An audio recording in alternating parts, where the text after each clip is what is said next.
अस्सलाम वालेकुम, this is Murshid Ali and you are watching the Murshid TV. आज हम आपको बताने वाले हैं वो कौन सी वजह है जिससे कौमें तरक्की करती हैं।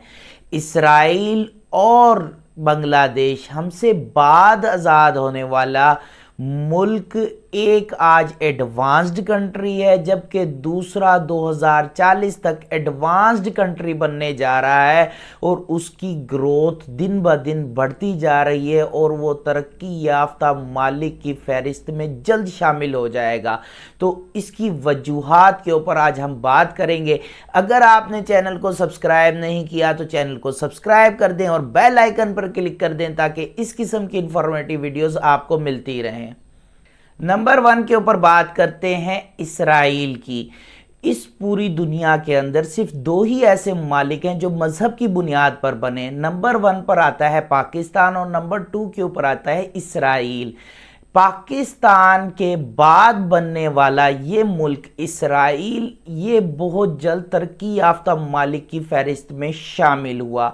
उसके अलावा साइंस के अंदर इसराइली लोगों के बहुत सारे कारहाय नुमाया जो उन्होंने सर अंजाम दिए, जबकि पाकिस्तान में सिवाय गिने चुने अल्फाज या असलाफ के कुछ ऐसे लोग जिन्होंने साइंस के अंदर कारनामे किए और उस वक्त हमने उनको काफर करार दे दिया था और उसके बाद अब उन्हीं के गुन गाते हुए नजर आते हैं। इसराइल के अंदर अगर देखा जाए तो 3 चीजें बड़ी अहम पॉइंट्स हमने वहां से सीखे हैं। नंबर 1 पे इसराइल के अंदर वो लोग कहीं से भी ताल्लुक़ रखते हों, किसी भी खित्ते से हों, लेकिन अगर वो यहूदी है तो वो इसराइल को सपोर्ट करता हुआ नजर आएगा। एक टीम वर्क की बेहतरीन मिसाल मिलती है कि अपनी मुल्क और कौम के साथ, अपनी रिवायात के साथ जुड़े रहना। नंबर 2 के ऊपर वो अपने बच्चों के ऊपर, उनकी तालीम के ऊपर बहुत ज़्यादा खराजात करते हैं, उनको अच्छी से अच्छी तालीम दिलवाते हैं, क्योंकि कामयाबी का सबसे पहला स्टेप अच्छी तालीम हासिल करना है। तीसरे नंबर के ऊपर इसराइल हमेशा अपने बच्चों को कारोबार सिखाता है, क्योंकि बिजनेस ही एक ऐसी चीज़ है जो हर इंसान को कामयाब भी कर सकती है और मुल्क और कौम की तरक्की दोनों इसके अंदर छुपे हुए हैं कि अगर आप कारोबार स्टार्ट करते हैं, अपना कारोबार का स्टार्टअप लेते हैं।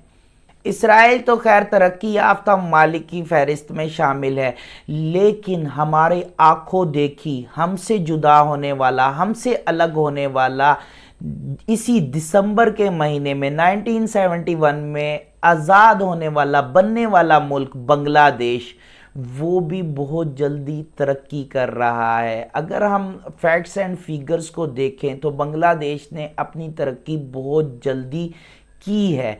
1971 से लेकर आज 2022 तक आज वो इस लेवल पर पहुंच चुका है कि वो दावा कर रहा है कि 2040 के अंदर वो अपने आप को एडवांस्ड कंट्रीज़ की लिस्ट में शामिल कर लेगा और इकोनॉमिकली देखा जाए तो बहुत ज़्यादा मजबूत हो चुका है। तो वो कौन सी वजूहात है? हालांकि 1971 के अंदर बांग्लादेश के हालात बहुत ज़्यादा अबतर थे। किसी भी मुल्क की तरक्की के लिए ज़रूरी होता है उसका या तो एग्रीकल्चर सेक्टर बहुत अच्छा हो या फिर उसका इंडस्ट्री बहुत ज़्यादा ज़बरदस्त वर्क कर रही हो, उसके पास रिसोर्सेज हो।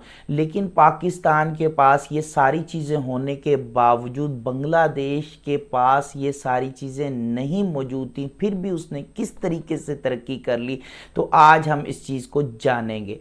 नंबर 1 के ऊपर आ जाता है एग्रीकल्चर सेक्टर।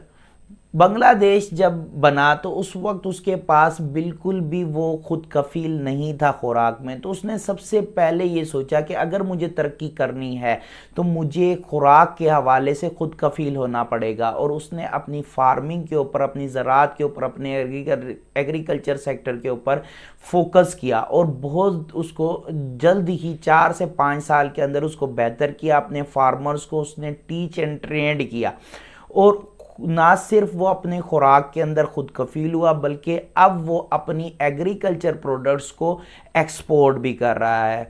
दूसरे नंबर पे आ जाती है इंडस्ट्री। इंडस्ट्री एक ऐसा शोबा है सनत जिसको बेहतर करने के लिए आपके मुल्क का इंफ्रास्ट्रक्चर और ख़ास तौर पे इलेक्ट्रिसिटी का बहुत अमल दखल है।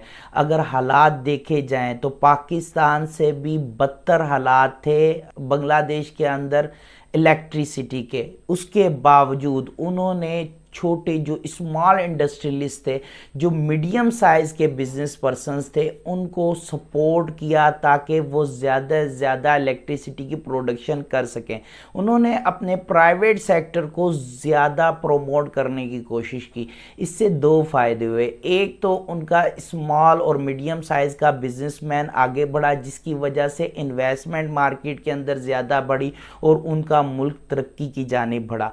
दूसरे नंबर पर उनको फ़ायदा ये हुआ कि उनके पास इलेक्ट्रिसिटी की प्रोडक्शन के अंदर वो खुद कफ़ील हो गया और उन्होंने अपने इंफ्रास्ट्रक्चर को बेहतर करने के लिए भी यही चीज़ की कि छोटे छोटे ठेकेदारों को या छोटे बिजनेस पर्सनस को ही उन्होंने सपोर्ट किया और उन्होंने ही जाकर सड़कें बनाई और इंफ्रास्ट्रक्चर को बेहतर किया, जिसकी वजह से उन्होंने अपनी इंडस्ट्री को और ज़्यादा अच्छा कर लिया।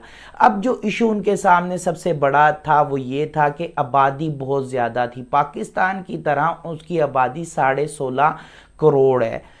बांग्लादेश ने अपनी आबादी को का रोना नहीं रोया, उससे फ़ायदा उठाया। उसने क्या किया कि अपने जितनी भी आबादी के लोग थे उसमें ज़्यादा से ज़्यादा जो लोग कम स्किल जानते थे उनको ज़्यादा से ज़्यादा स्किल सिखाया और उनको स्किल्ड कर लिया। आज यही वजह है कि दुनिया के अंदर आपको बांग्लादेशी मसनूआत, मेड इन बांग्लादेश की मसनूआत आम तौर पर मिलेंगी और वो बड़े पैमाने पर एक्सपोर्ट कर रहा है। हत्ता कि इस वक्त भी वो अपने पास ज़्यादा से ज़्यादा लोगों को प्रोड्यूस कर रहा है जो कि आईटी इंडस्ट्री के अंदर अपना बेस्ट दे सकें। यही वजह है कि बांग्लादेश ने चाइना के बाद अपना लोहा पूरी दुनिया में मनवाया है। बांग्लादेश की इस हद तक कामयाबी की एक वजह पॉलिटिकल स्टेबिलिटी भी है, जबकि पाकिस्तान के अंदर तो अगर कोई भी काम करना हो, यहाँ पर अगर गुज्जर नाला भी साफ़ करना हो तो उसके लिए भी पाकिस्तान आर्मी आती है। जब सारे काम पाकिस्तान आर्मी ने ही करने हैं तो उसके बाद फिर गवर्नमेंट क्यों सिविलियंस के हाथों में दी जाए? फिर तो सिविलियंस का कोई काम ही नहीं बनता, फिर तो गवर्नमेंट भी पाकिस्तान आर्मी ही कर ले जब सारे काम उन्होंने ही कर रहे हैं। और जहाँ तक रही स्किल्ड वर्कर्स की बात, तो हमारे पास तो लोग कम पैसों के अंदर काम करना तो दूर की बात, वो तो पूरे पैसे लेकर भी काम नहीं करते, क्योंकि सबसे पहले तो उन्हें ब्रेक चाहिए होता है चाय का, और चाय सिगरेट का ब्रेक करते हैं। उसके बाद वो लंच ब्रेक करते हैं, फिर वो 1-1.5 घंटे के लंच ब्रेक के बाद फिर दोबारा वो चाय का ब्रेक करते हैं और काम वो फिर किसी वक्त के लिए रख देते हैं। जबकि बांग्लादेश और चाइना के अंदर वहाँ के वर्कर्स ऐसा नहीं करते, वो मेहनत के साथ कम पैसों के अंदर काम कर रहे हैं और यही वजह है कि इन दोनों ममालिक की इकोनॉमी आज बूम पर जा रही है। अगर वीडियो पसंद आई तो लाइक एंड शेयर लाजमी कीजिएगा और अपनी राय का इजहार कमेंट सेक्शन में लाजमी कीजिएगा। हमें बताइएगा कि आपके ख्याल में वो कौन से पॉइंट्स हैं जिस पर अमल करके पाकिस्तान तरक्की कर सकता है। अपना और अपने इर्द गिर्द के लोगों का ख्याल रखिएगा। Thank you very much. अल्लाह हाफिज़।